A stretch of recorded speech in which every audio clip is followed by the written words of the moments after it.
John.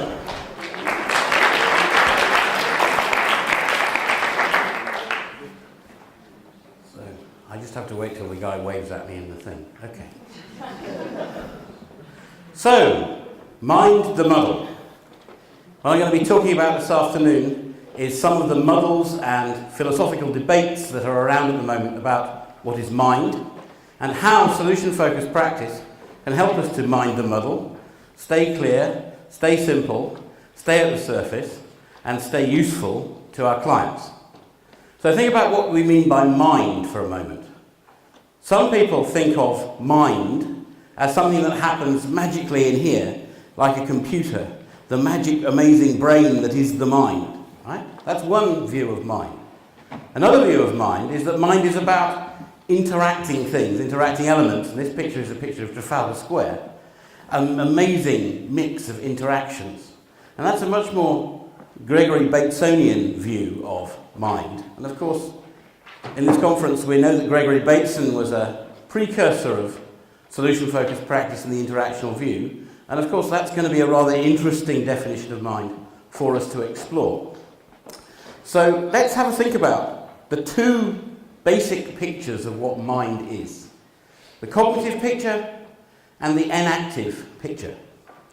In the cognitive picture, mind creates representations of the world in our heads. We look at a bottle and our mind magically creates a representation of a bottle, and it's the representation that we work with, we act on, we interact with, and so forth. And you can see on the screen here, the mind, this guy's brain and mind are creating all sorts of representations of amazing things. It's all going on in here. That's a kind of view that's been around for so long, we almost think it's true. But there's this other view, the enactive view, that has been gaining momentum over the last few years. It's quite current, this. The enactive view says, no, that's a misguided thinking about what goes on.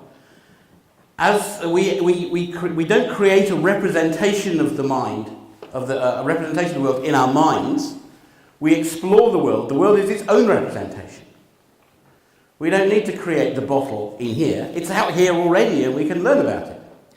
And you can see how this might work. If you imagine you're a blind person, for example, it's quite clear how this might work. You find the bottle by touching it and feeling it and sensing it in that way. It's less clear what happens if we don't think about blind people, think about sighted people. But the bottom two pictures here are taken from Kevin O'Regan's recent book, Why Red Doesn't Sound Like a Bell. And he's exploring this sensory motor view of cognition, which says that we learn about the world, it's out there, and we learn about it by exploring it with our bodies and muscles and so forth. So you see on one side what the person he calls Squidge Man, discovering the sponge by squidging it. And on the other side, there's Eyeball Guy, who's looking at a picture of a triangle, and he's examining it by moving, almost imperceptibly, his eyes, his body, and so forth, to literally get to grips with the picture of the triangle. And the same could be true of a bottle. We see a bottle, we move our eyeballs, we move our bodies, and this explains why we don't have a sense of seeing half a bottle on the table. We're quite confident that the bottle continues round the back, even though we can't see it, because we're actually exploring it by moving around. So, in this picture then, the bottle is out here. There is no bottle in here, no representation of a bottle in here.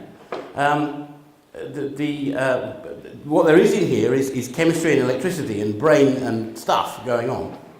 I'm going to come back to that later. Now, question, what do we think about memory? How does memory work in this enactive picture? Is it not just recalling some data like off a hard disk, which is rather the image in the cognitive picture? No, it's not. Remembering, the clue is in the word, remember. We remember things, and remember is like putting something back together. It's the opposite of dismember. And in English, dismember means kind of pull the legs off. Yes, some of the men in the audience anyway may have dismembered flies when we were young. You know, you pull the legs off them and see what happens. That's dismembering. Remembering is putting back together. And so in the inactive Wittgensteinian view, memory is an active process of putting something, an experience perhaps, back together. And so it's not just recalling information from somewhere deep in your mind, it's an active process. Each memory is created again. And we know, for example, that what we can remember and how we can remember it is different depending on where we are, who we're with, even things like what smells are around. You've had this experience of walking into your old school and you notice the smell. And the smell suddenly brings back all these memories. This is very much us remembering things, remembering as a whole person, a whole embodied person. And likewise, you go to somewhere you haven't been for ages, you arrive there, you look around, and suddenly everything becomes clear, and what was where, and the experiences that we had, and what happened last time we were in that place, all comes clear when we arrive. So, memory as an active process. Now, let's just think then about how the cognitive and inactive pictures play out when we want to think about mental illness. I've got a couple of statements here off kind of conventional psychological websites trying to define what mental illness might mean. And I'm going to read this off the screen because I want to get the words right here. So the top one says, mental illness is a mental disorder, a psychological pattern or anomaly, potentially reflected in behaviour that is generally associated with distress or disability and which is not considered part of normal development of a person's culture. So something unusual. The second definition from the British Association of Behavioural and Cognitive Psychology: during times of mental distress, people think differently about themselves and what happens to them. Thoughts can become extreme and unhelpful. This can worsen how a person feels. They may then behave in a way that prolongs their distress. They may then behave. So both of these are saying that the thinking happens first, and then somehow that's reflected in behaviour. So the magic mind happens in here, like the puppet master, and then the behaviour comes afterwards.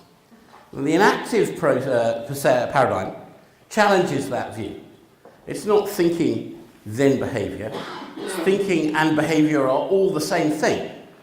And indeed, exploring the world is thinking and cognising. So we don't want to have something inside that appears on the outside, we want another view. And here it is. This is one inactive view, anyway, from Professor Thomas Fuchs of the University of Heidelberg, who collaborates with us at the University of Hertfordshire. He says, he works with schizophrenic people, and he says, we should not say that the patient is ill. Rather, we should say that the world of the patient is ill. That's a really significant thing. It's not the patient is ill, it's the world of the patient. And remember, this is an inactive view, so the world of the patient is not in here, as some people would have you believe. The world of the patient is out here, and guess what? It's the same world that you and I are in as well, when we're with the patient. Yeah? We're part of that world. So it's about working with the world than the person's engagement with the world, not with whatever might be happening in terms of mental process anyway, in here. And of course, Fuchs is echoing our friend Ludwig Wittgenstein in this famous statement from the Tractatus. The world of the happy man is different from the world of the unhappy man. So the man's happiness changes and his world changes as well. And this is a kind of slightly mysterious statement from Wittgenstein, but we're now finding quite good scientific and philosophical thinking that backs him up on this point. Now, we've talked about mind a bit, but what about the brain in all this? And here's a picture of the brain looking a bit sad at having been left out of the talk so far. What are we going to say about the brain? What does the brain do? Is the brain the mind? Does the brain create the mind? How does it work? Well, to get a handle on this, we can turn to Professor Rome Harre and his vision of hybrid psychology. Hybrid psychology, the psychology for the third millennium, as he slightly underestimatingly calls it. It's a very exciting idea. It's very coherent with what we do in solution-focused practice. He starts from this fantastic initial statement. There's nothing in the universe except molecules and meanings. And that blows me away, the simplicity of that. And yet, I think he's right. Molecules and meanings. And they're different. They're different sorts of things. Molecules just are, and they move around and they interact according to physics and chemistry and all of those things. And meanings, on the other hand, are socially constructed between people, in public, in the course of conversation, interaction, culture, and everything else. And that gives two ways into looking at an issue like mind. The trouble with these things, and where people I think have been confused in the past, is that you mistake the one for the other. And my favourite example of this is the idea of the stop sign. Where is the stoppiness of the stop sign?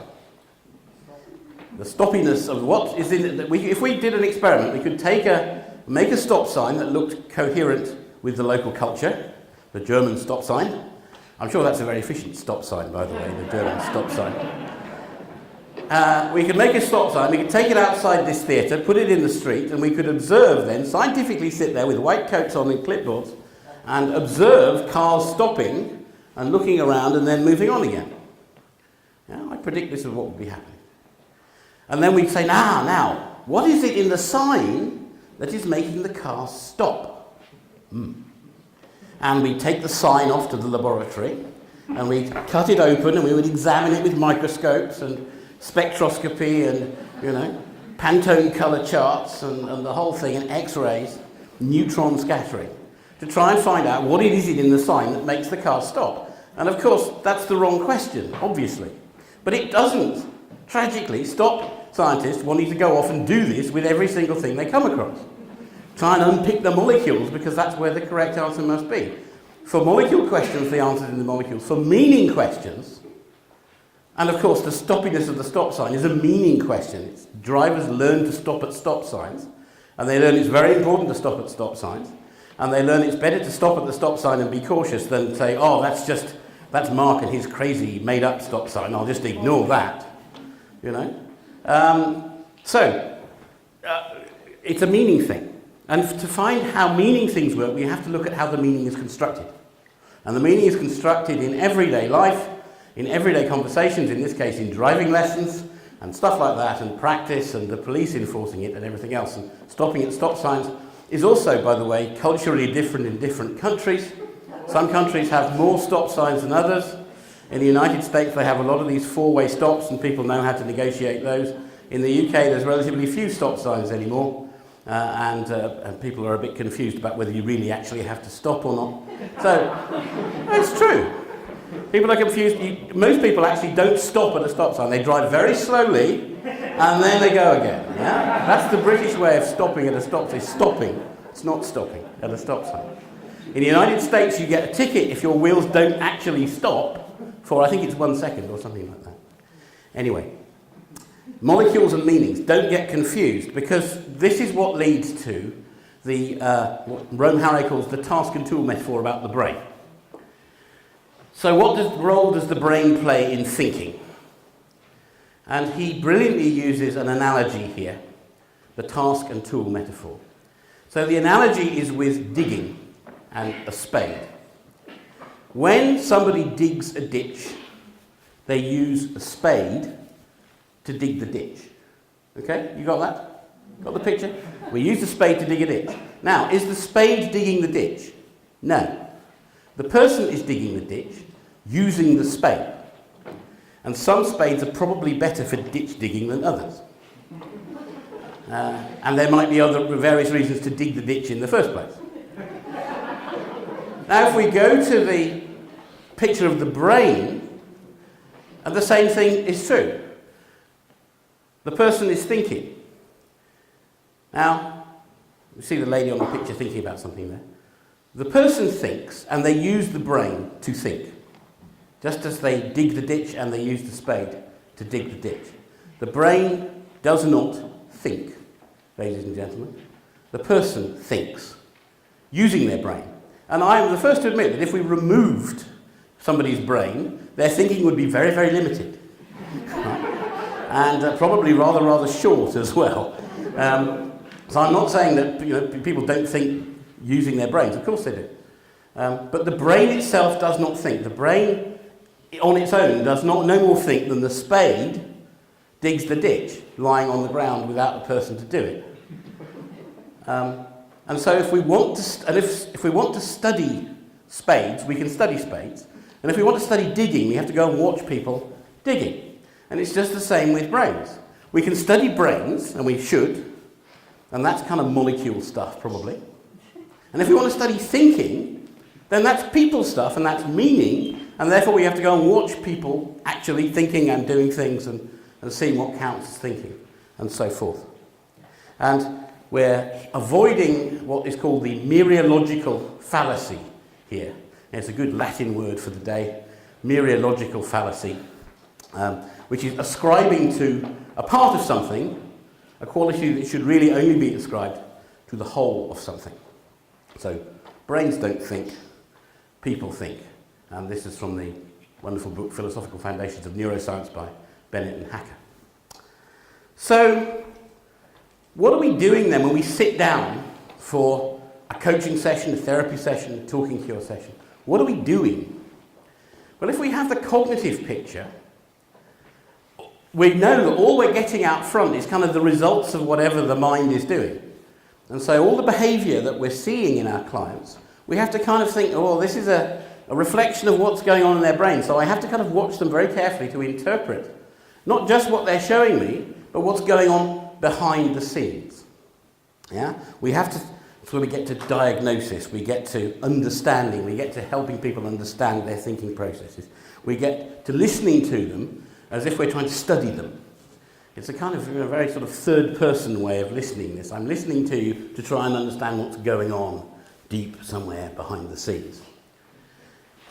That's the cognitive picture. But if we take the enactive picture seriously, what we do is we stay at the surface, we talk to them about their lives, probably as they would rather have them, and we, in constructing descriptions of better futures, times in the past when things like that have happened, what might be signs of a small next step, getting to n+1 on the scale, for example.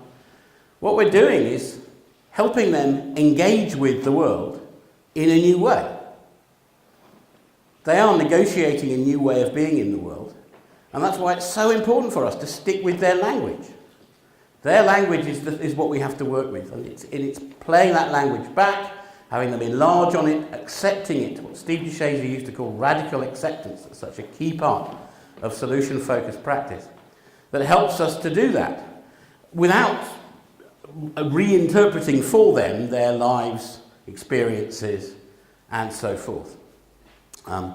So we're taking their experience as the primary thing, and we're working with it. We're not taking their experience of a sign of something that we have to interpret. So, just to sum up then, if we did that, might it work? If we got people to describe better futures and times in the past and signs that getting better, might it work? Well, we're here at a solution-focused conference, and I think that's exactly what we do. And we know the research and all the backup that there is now, and growing. Dr. Alistair MacDonald estimates there are 1,500 papers a year coming out, many of them not in English or German, but in Chinese and Korean. And from all around the world, people are now researching solution-focused practice. But we're not putting that data together well enough. So, these are some of the questions that we're all familiar with in a solution-focused way of working. What might be a tiny sign in the next few days that things are getting better? What difference would that make to you? What difference would that make to other people? What's helped you to do that in the past? And this is working in the world, not in the head. But, of course, you and your client both need your heads to do it. So the head's in there, but it's playing its rightful part as we talk about engaging with the world. So, in closing, I'd just like to remind you to mind the muddle. Be sure to say, am I looking at my client as if I'm trying to guess what's going on in their mind behind the scenes? Or is the mind out here, we're using it every moment that we describe, engage, create meaning together, and generally get on with our lives? Thank you very much indeed.